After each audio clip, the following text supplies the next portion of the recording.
What is going on, everyone? Welcome back to this week's installment on The Lake Show, and I really appreciate you all making me a part of your day again. Now, I know this is not dropping on a Tuesday morning at 9 a.m. like usual, but I ran short on time yesterday to try and get a recording session in before I had to go to work all day. But we are recording now on a Tuesday morning. This episode obviously coming live to you on Tuesday afternoon. And I apologize again that I'm not on schedule, but it's okay. It's only a couple hour delay. We'll get right back on track next week. So obviously this past weekend, the regular season of the college football season has finished. We had all of our big games. I was at one of these games, and the outcome was not what I expected, and a couple other games across the country. Really, realistically, none of us expected in America. That's for sure. So, obviously, this is coming to you on a Tuesday. So, the college football playoff rankings, the second to last college football rankings, come out tonight. We are going to talk about two major games that had major implications on the college football playoff today. Then I'm going to go on a little bit of a rant about something, about a certain narrative that's going out around the college football world. And I'm going to take shots at people, not necessarily bad ones, but I hate the narratives that hold no weight. I hate when people make claims that they realistically can't support just because they're supporting an agenda for a certain conference or team. We'll get more into that later. But obviously, you all know I'm a Bucked Up ambassador, so use promo code SHOW32. Get yourself 20% off any and all pre-workout orders at buckedup.com. So without hesitating anymore, let's get into the madness that happened this past weekend. And what better way to start the show off than talking about the game? Michigan heading on the road to Ohio State as 20-point underdogs. Now, this whole narrative over the past 4 years, Michigan has had Ohio State's number. And that's exactly what happened in this game again. This is easily the worst Michigan team for the better part of 15 to 20 years. This is the worst Michigan team, at least that I have seen in my lifetime, at least from a quarterback and passing game standpoint. The defense is still okay. The running backs are good. You still got Khalil Mullings. You got Donovan Edwards. You got guys on the offense. But Michigan has no quarterback whatsoever to speak of. They have no passing attack. And now, on the flip side, you got the Ohio State Buckeyes. You got that $20 million roster. Ryan Day, this was a put up or shut up kind of year. And last week, if you all remember, I did a little, prediction for this game. I thought Ohio State would have rolled Michigan, at least this Michigan team. Ohio State has been hyped up probably to have the best roster in college football, and I arguably would agree with that. They have so many players from the transfer portal, from recruiting. They have an overall stacked roster. This is easily the most talented roster in the entire country, and it has been for the better part of 2 years, realistically. With all the talent that Ohio State has accumulated over the years, this is probably their most stacked roster ever. Maybe not ever, but at least in recent memory, this is the most stacked Ohio State team in regards to talent that I can recall. The only one lacking in the talent department is the quarterback position. So the whole narrative of this game leading up to it was Ohio State should be steamrolling Michigan this year. And everybody said that after Michigan won the national championship and then all of their talent went to the NFL draft. They had 18 draft picks. Michigan lost all of their offensive talent. Blake Corum, J.J. McCarthy, the main guys that contributed to their national championship run from a year ago, they're all gone. They're in the NFL. So Michigan severely depleted this year. They were severely depleted going into this year, and their record showed it. They entered the Ohio State game 6-5, and 4-4 in conference play in the Big Ten. That's pitiful. If you looked at this offense for Michigan, they had no passing game whatsoever. If they were going to win a game, it had to be done in the trenches, running the football, and great defense. That's the reality of Michigan football this year. So the final score of the game, the newest renewal of the greatest rivalry in college football, and arguably the greatest rivalry in all sports. Michigan went on the road to Columbus and upset the Buckeyes, the second-ranked Buckeyes, 13-10. I'm sitting in Syracuse, New York for the Miami game, and we'll talk about them in a little bit because I got a lot to say about them. But I was in Syracuse looking at my phone because 5.5-hour drive to New York, shouldn't be on your phone too much, realistically. Anybody who goes on a long road trip and you're driving, you shouldn't be on your phone. That's just reality. So I checked at the beginning, towards the middle of my trip, I was stopping to get gas, and I checked the score. Michigan was up 7-3. And I'm like, okay, Michigan got their BS touchdown out of the way. I knew that would happen. And they were beating Ohio State for the time being. And realistically, I could see that happening at the beginning of games. Ohio State has started slow in quite a few games this year. So it didn't really bother me. I wasn't really too worried about it. So the second I was just on my way to Syracuse now at this point, getting to the stadium, I look at the final score, 13-10 Michigan. My first reaction is, how in the world did this Ryan Day Ohio State team, how on earth did this team lose to this Michigan Wolverines team? This is the biggest upset loss for the Buckeyes probably in the game's entire history. This was a failure of immaculate proportions. This really was. I believe it's the 24 past games between Ohio State and Michigan, the team that ran the ball the most, had rushed the ball the most, ended up winning the game.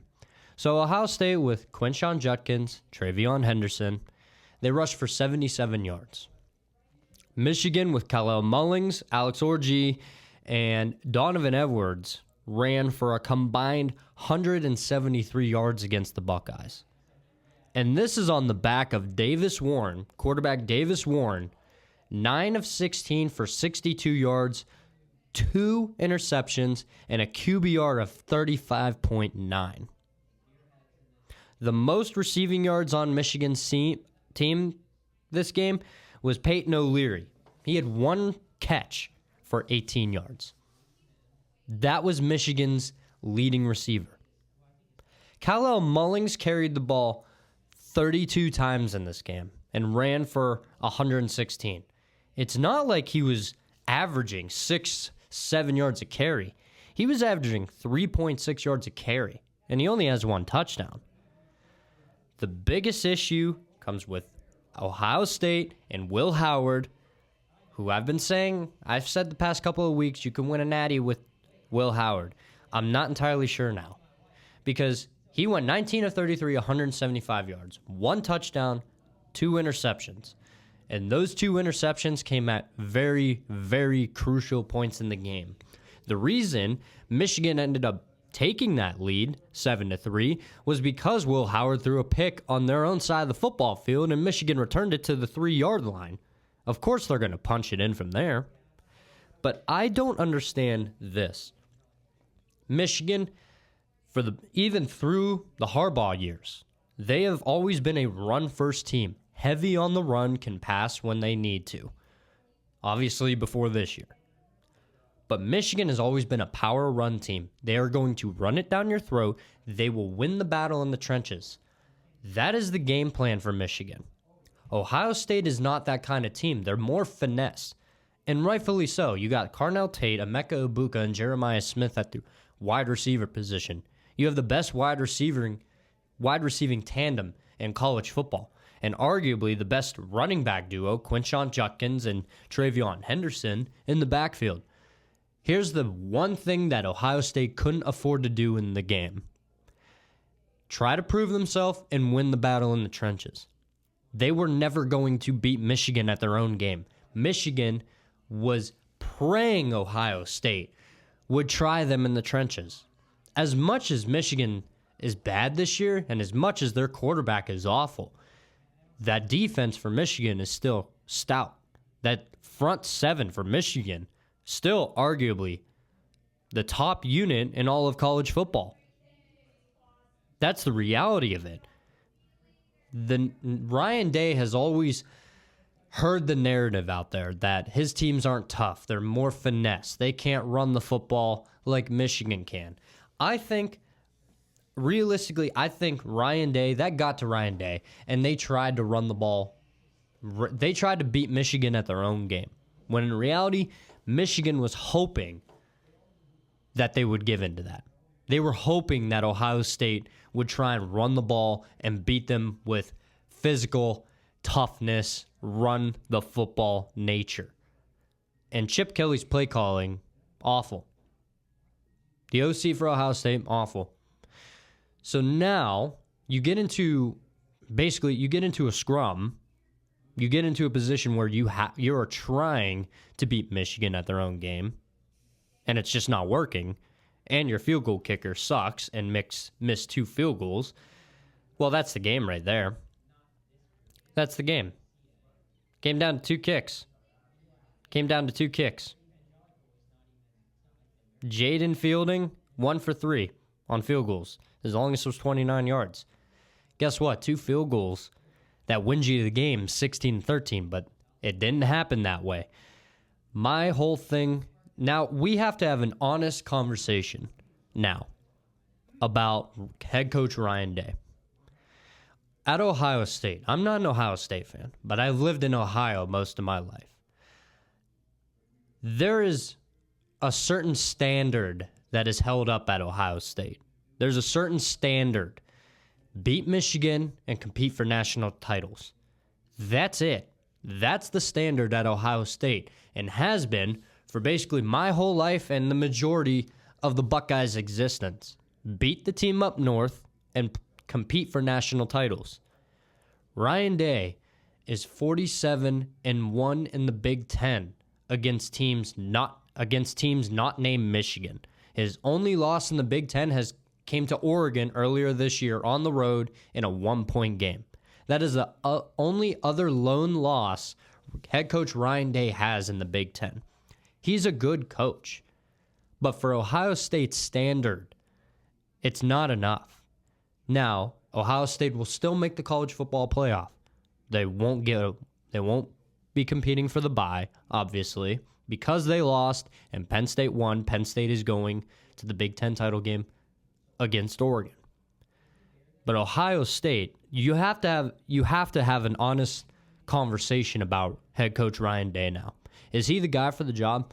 I think it's time you got to move off of Ryan Day. I know there are plenty of people out there who would disagree with me, but I know plenty of Ohio State fans who 1,000,000% agree with me. If you're a head coach at Ohio State, you have to compete for national titles and beat the team up north. That's it. It really doesn't matter about everything else. Compete for natties, beat the team up north.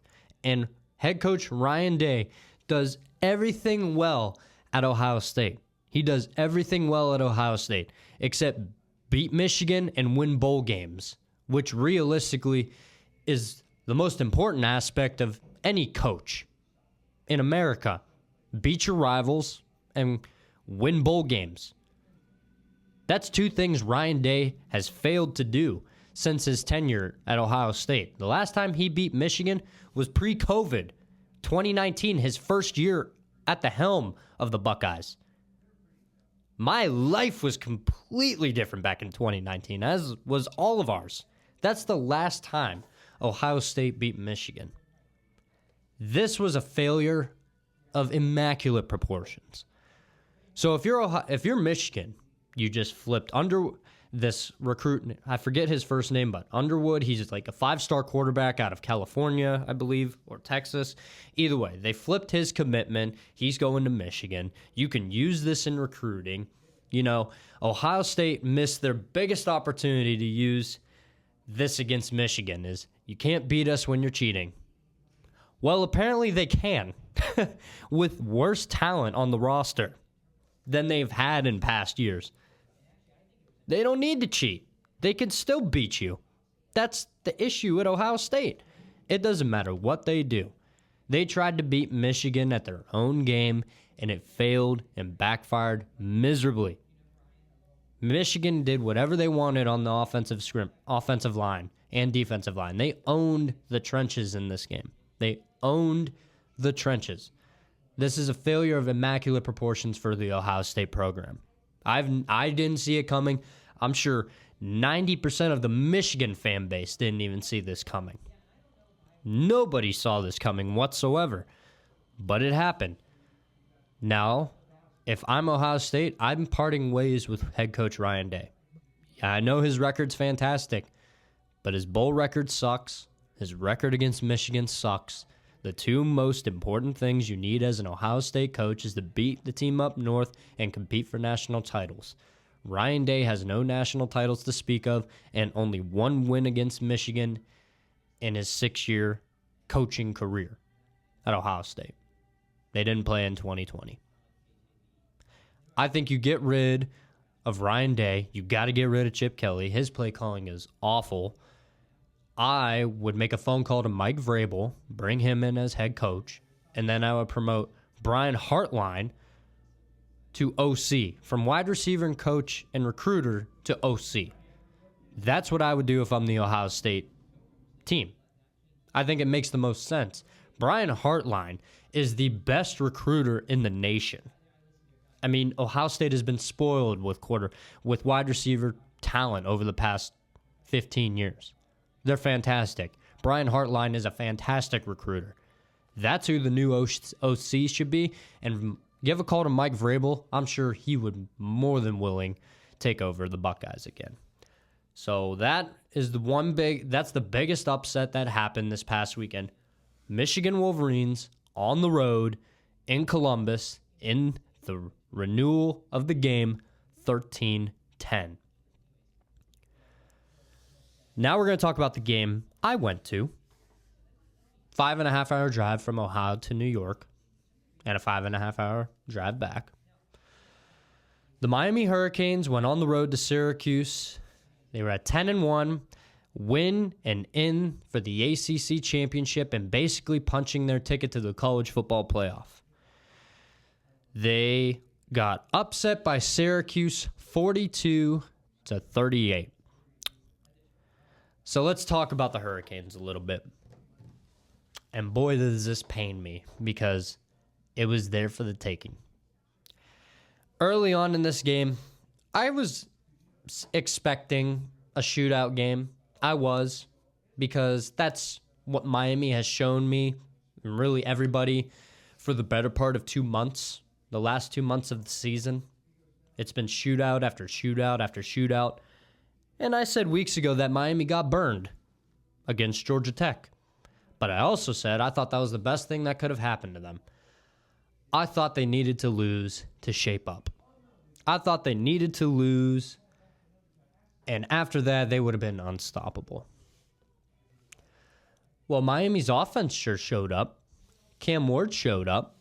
25 of 36, 350 yards passing, 2 touchdowns. 92.8 QBR. Miami ran as a team for 154 yards and 3 touchdowns. This is the worst Miami Hurricanes defense I have personally ever seen in my entire life. You know, 90% of the time when a team scores 38 points, you would think that would be enough to win a football game, and sometimes convincingly. Well, the Hurricanes gave up 380 passing yards and 3 touchdowns, no interceptions, against Kyle McCord for Syracuse. Miami's defense couldn't stop a sentence with a period this game. anything Kyle McCord in the passing game for Syracuse, anything they wanted to do, they did.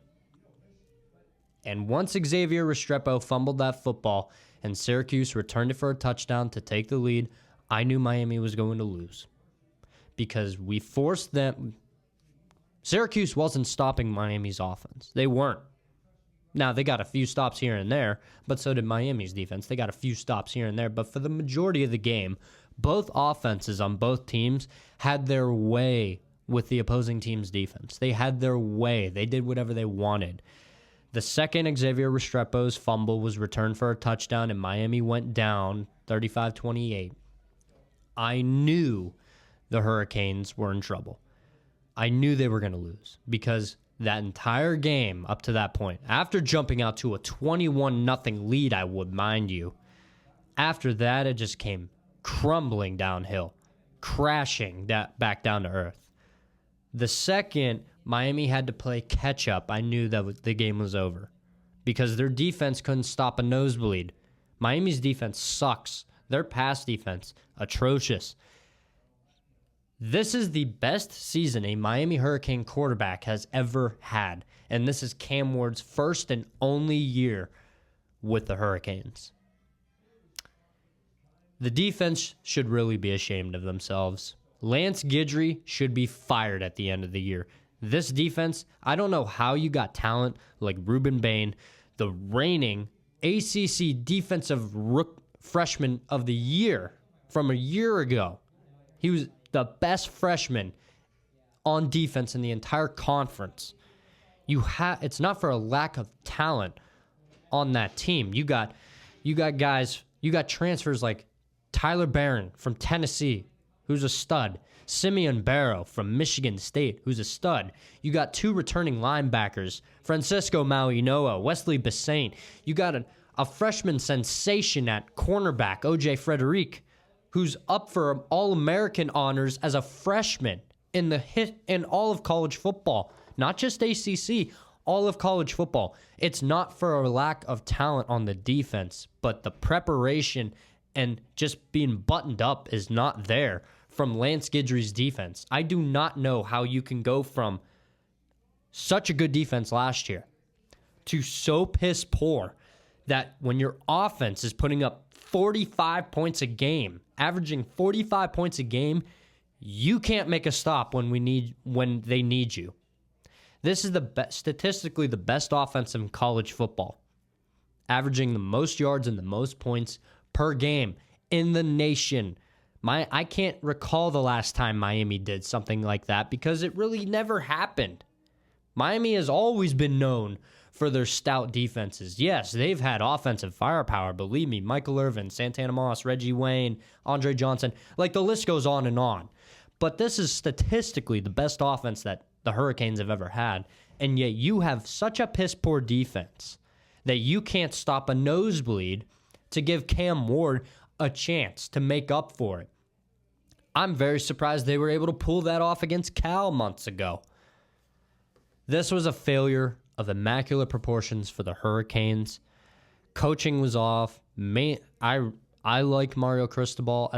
As mad as I am about this outcome, Miami had their destiny in their hands. They choked it away. Realistically, the defense choked it away. I like what Mario Cristobal is doing, but if he doesn't make a change at D coordinator for next year, I'm all out on that. I'll be all out. So where does this leave Miami? They still have a chance to make the college football playoff, believe it or not. And we're going to get into it a little bit because based off of what one analyst has been saying and the rumors surrounding the Hurricanes in general. But either way, there's not one thing you can blame on the Miami offense other than that Restrepo fumble, which realistically shouldn't have mattered because you were already up 21 points at one point.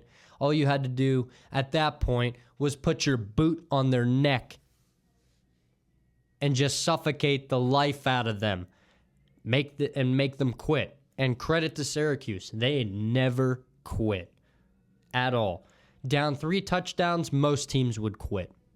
Not Syracuse. And Kyle McCord leads the entire nation in passing yards. I bet Ohio State would have loved to have Kyle McCord against Michigan, but then again, would it really matter with Chip Kelly as the offensive coordinator? Who knows? So the Hurricanes fall short of making their second ACC championship appearance off of an immaculate 21-point choke to the Syracuse Orange and Kyle McCord. So we're going to get into this. This is going to sound like a little bit, this is going to be a rant on a lot of the talk that has been going around and swirling over the past couple days since, the last weekend in college football. So obviously most of the college football playoff is probably set. Now obviously nothing is set in stone permanently or indefinitely yet, just because there's one more to go. We have the conference championships coming up this weekend, which we'll go over a few of them. And then the final playoff, the selection will happen the Sunday after the college football conference championships. So there's been a rumor swirling around.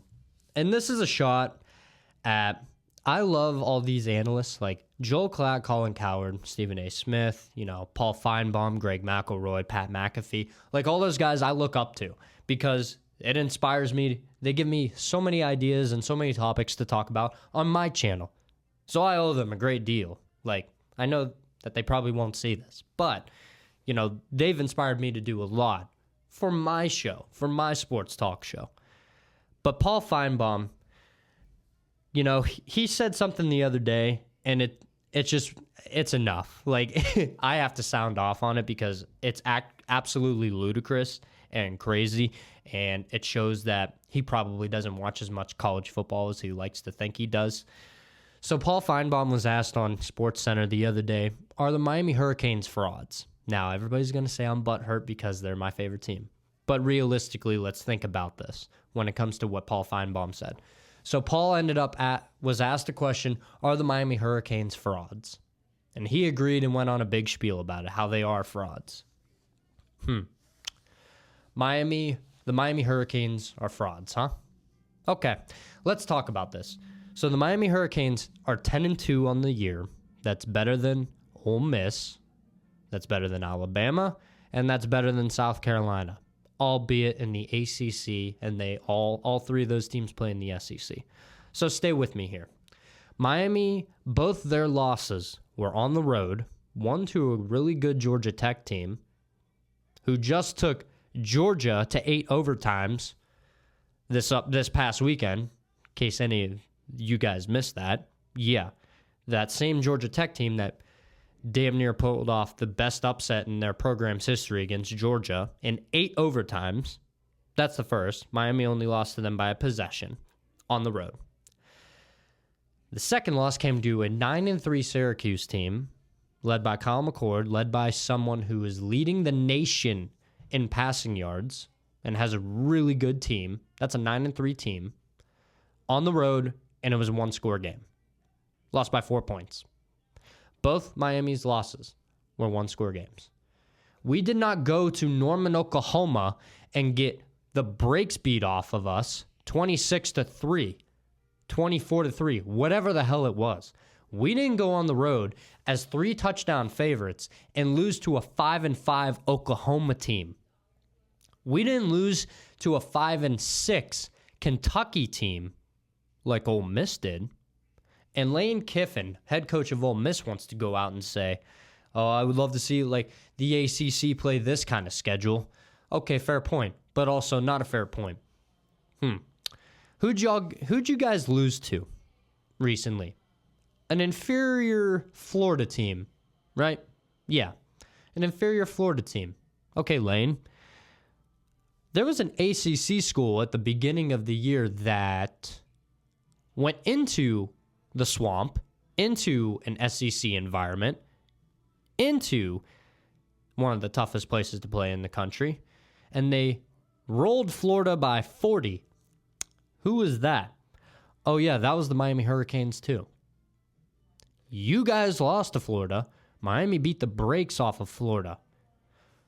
The Hurricanes are 4-2 against bowl-eligible teams this season. You know what Alabama's record is? 1-3 against bowl-eligible teams. You're going to call Miami frauds? Well, hold your own conference to the same standard. Now, I know he works for the SEC. As well, all these analysts, they work for their given network, so they have to maintain a narrative. But to call Miami frauds when who has statistically the number one offense in the country in terms of yardage and points per game? Oh, yeah, that's Miami. Who has a Heisman Trophy-worthy quarterback? Oh, yeah, that's Miami. Don't give me that Jalen Milroe BS. He's a poor man's version of Lamar Jackson. And don't give me Jackson Dart. Dude loves to throw picks left and right. He's a good quarterback. I like both of those quarterbacks. But neither one of them are Cam Ward. Neither one of them can shape a program like Cam Ward did for Miami this year. You want to hold Miami to this standard. You rake them through the coals every time something goes wrong.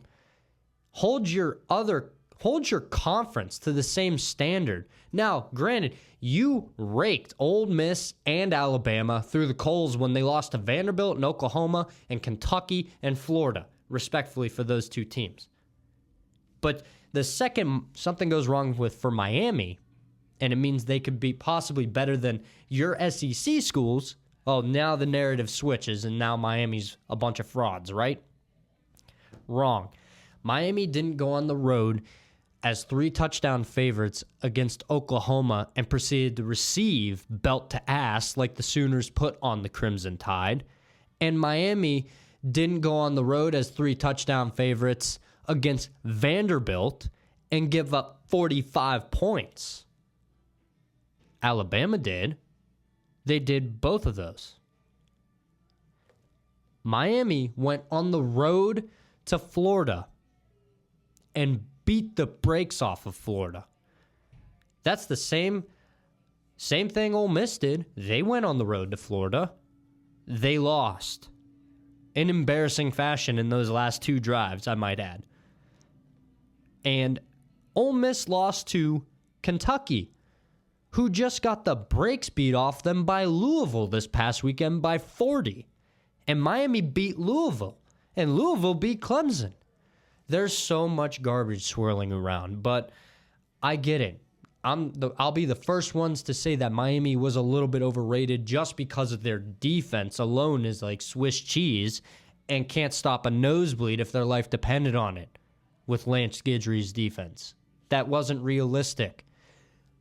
But going forward, if you're going to hold Miami to that standard of being frauds and raking them through the coals, hold your own conference to the same standards. Again, Miami has the number one offense in the country in yards and points per game. You got a Heisman finalist quarterback, weapons all around, the best offense in the country. Miami did not lose on the road to Oklahoma or to Vanderbilt as 3-touchdown favorites. They are 4-2 against bowl-eligible teams. Alabama is 1-3. Ole Miss played themselves out of the college football playoff when they lost to Florida and earlier in the season when they lost to Kentucky.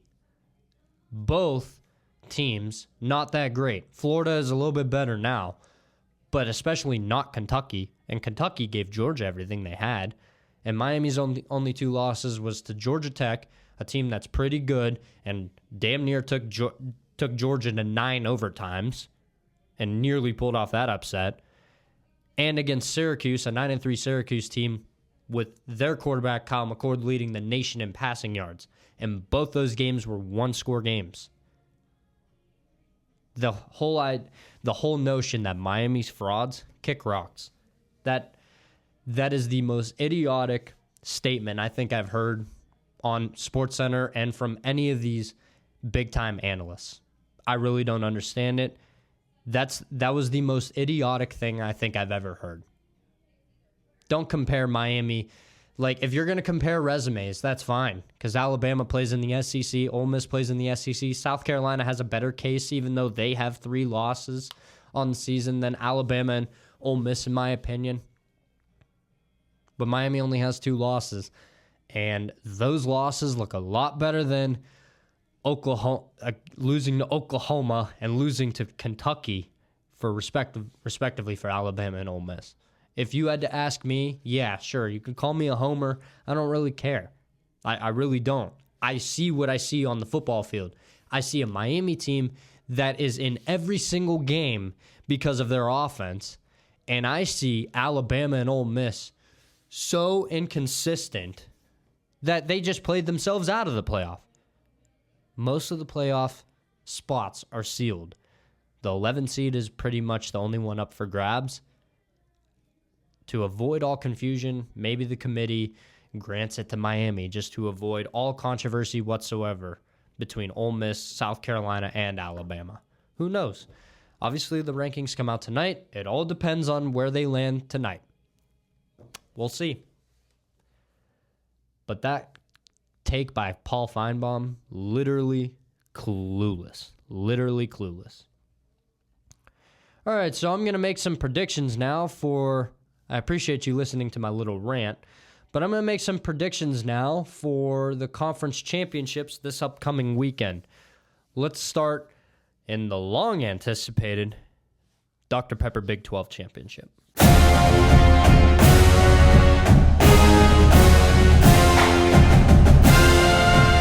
So after a wild season, you got the Iowa State Cyclones at 10-2 playing the Arizona State Sun Devils at 10-2. Number 18 in the country versus number 16 in the country.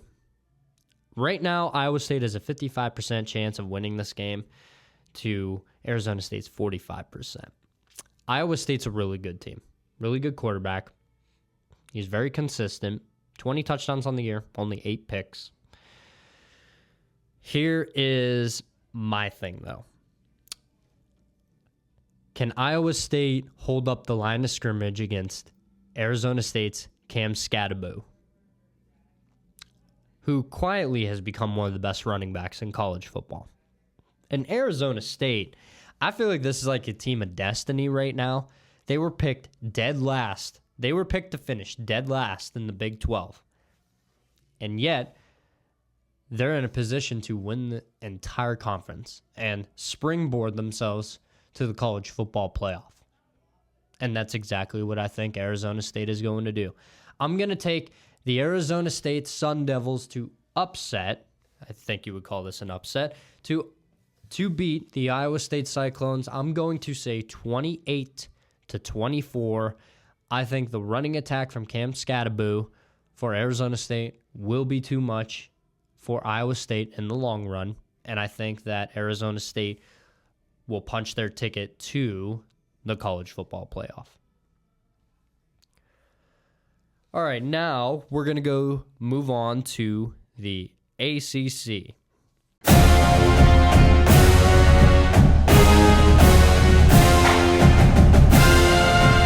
So we got the Clemson Tigers, because of Miami's loss, that punched their ticket to the ACC title game. We got the Clemson Tigers at 9-3 going against the first year in the ACC SMU Mustangs at 11-1. Right now, the spread is 2.5. I like that spread because Clemson, I'll admit, Clemson's a good team. I mean, I know they're 9-3 and they're just coming off a loss to South Carolina. I understand that. I like the way Cade Klubnik is playing this year. I really do. But Jennings from SMU at quarterback has been a game changer for SMU. This team can run the football. This team has so much finesse, led by Rhett Lashley. Rhett Lashley, mark my words, he's going to be the Miami Hurricanes head coach one day. Mark my words. I've said it here first. But I personally can see SMU. I think SMU's also a team of destiny too. I think SMU will win against Clemson. I think this is going to be even more of a shootout. I'll say SMU will win this game 38-35. I'm going to take the SMU Mustangs in this. All right, now let's move on to the Big Ten championship game.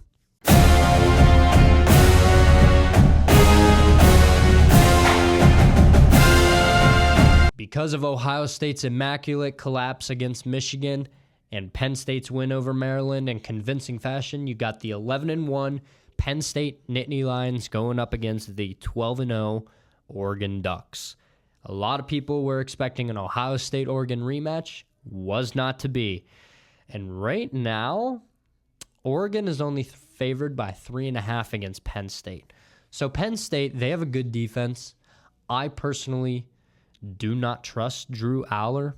I don't really trust Dylan Gabriel either, but I like Dylan Gabriel more than I like Drew Aller. But I like Singleton from Penn State over James from Oregon at the running back position.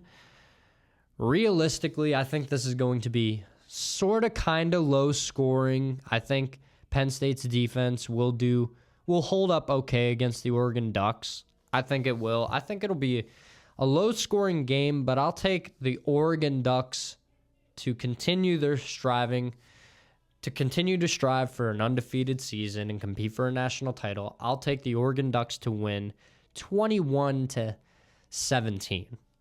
I think it'll be a close game for the most part, but I think Dylan Gabriel will show out in this game for the most part. And obviously, I think Penn State, I just don't trust their quarterback situation or their offense. And in the same breath, I don't trust their head coach, James Franklin, really. I haven't trusted him for years on end. And realistically, I just think Oregon is going to be too much for Penn State. But Penn State's defense will keep it close, but I'll take the Oregon Ducks to win 21-17. And the final conference championship we're going to talk about, we're going to head to the SEC.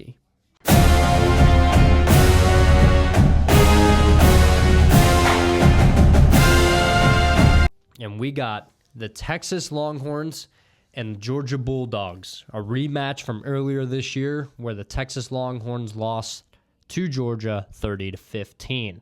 Now, that entire game, I talked about if you had to watch that game to really understand that Georgia didn't necessarily beat the brakes off of Texas because the Georgia defense just played lights out, but gave Georgia the opportunity to score touchdowns so close to the end zone.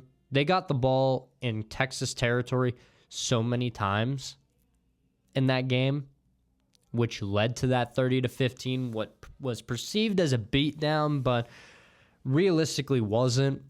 And I just witnessed Georgia Tech be able to run the football all over Georgia's defense. Now, granted, I think they were looking forward, to the SEC title game and see who they were playing. But right now, Longhorns at 11-1, Georgia at 10-2. I'm going to take Texas to right the ship. I trust Quinn Ewers more than Carson Beck. That's my whole big thing about Georgia right now. I still don't necessarily trust Carson Beck. He has 28 touchdowns on the year, but he has 12 interceptions on the year, and he's thrown a lot of them, on the majority of them, the back half of the college football season. Quinn Ewers, say what you want. He's still a good quarterback. I think he's personally the second best quarterback on the Texas roster, but I'm going to take the Texas Longhorns this time around in the rematch. I'll take the Texas Longhorns to win 24-17.